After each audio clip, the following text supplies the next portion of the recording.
আসসালামু আলাইকুম। প্রবাসীদের ভোগান্তি কমাতে মসকাট বিমানবন্দরে ই-গেট চালু, এই বিষয় নিয়ে থাকছে এই ভিডিও জুড়ে বিস্তারিত আলোচনা। নতুন ই-গেট সেবা চালু করছে মসকাট আন্তর্জাতিক বিমানবন্দর। এই ই-গেট সিস্টেম প্রবেশ ও বের হওয়ার ক্ষেত্রে অত্যন্ত দ্রুততার সাথে পাসপোর্ট ভেরিফিকেশন সম্পূর্ণ করতে পারবেন যাত্রীরা। স্বয়ংক্রিয় এই ই-গেট চালু হলে বিদেশ থেকে আসা ও বিদেশগামী যাত্রীদের ইমিগ্রেশন প্রক্রিয়ায় খুব কম সময় লাগবে।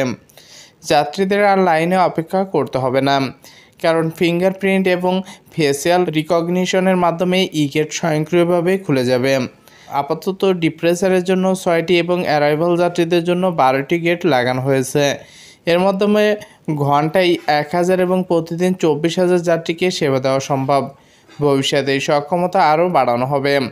ওমান এয়ারপোর্ট সিও আরমান বিন আহমদ জানান, ই-গেটগুলো স্বয়ংক্রিয়ভাবে ইমিগ্রেশনের আনুষ্ঠানিকতা সম্পন্ন করবে, যা হিউম্যান ইন্টারাকশন কমিয়ে আনবে। ই-গেটগুলো যাত্রীর তথ্য বিশ্লেষণ করে স্বয়ংক্রিয়ভাবে যাত্রীকে শনাক্ত করবে। পাশাপাশি পর্যাপ্ত সুরক্ষা এবং ঝামেলামুক্ত ইমিগ্রেশনের অভিজ্ঞতা পাওয়া যাবে। সাথে ইমিগ্রেশন চাপ কমায়, যাত্রীদের সময়ও সাশ্রয় হবে।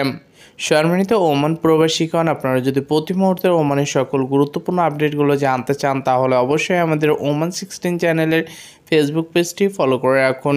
পাশাপাশি আমাদের ইউটিউব চ্যানেলটি সাবস্ক্রাইব করে পাশে থাকা বেল বাটনটি প্রেস করে রাখুন। ওমানের পরবর্তী আপডেট দেখার আমন্ত্রণ জানিয়ে এখনকার মতো বিদায় নিচ্ছি। আসসালামু আলাইকুম।